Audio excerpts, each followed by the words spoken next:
So I will also be talking about the Syrian bombing. So everyone, I want you to imagine waking up, stepping outside, and seeing a mysterious hovercraft circling your city. Now I want you to imagine that hovercraft begin dropping bombs of an unknown chemical before it is even 7 a.m. in the morning. On April 4th, 2017, video footages captured this horrifying event that happened to the civilians of Khan Shaykhun, Syria.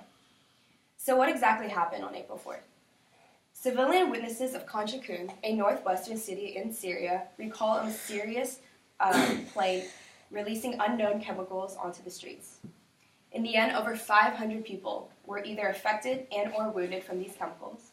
125 of them were admitted into the local Khan Shaykhun hospital before it was even 7:30. And in the end, 86 men, women, and children died after their bodies succumbed to this deadly chemical agent that was later discovered to be sarin. What is sarin? Sarin is a tasteless, colorless, and odorless man-made chemical agent that has a lethal ability to attack the nervous system, causing paralysis as well as asphyxiation.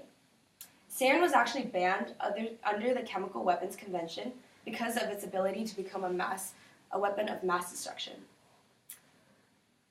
After the sarin attack in Syria, the U.S. has already made advances in response to the attack.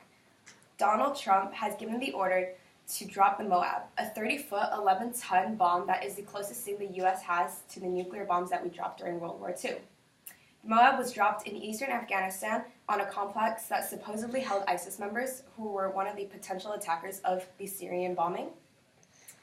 On April 13, 2017, Russia, a strong Syrian ally, released a statement that claimed the footages of the attacks were fabricated. In addition, President Bashar al-Assad adamantly stated that the Syrian government was not involved.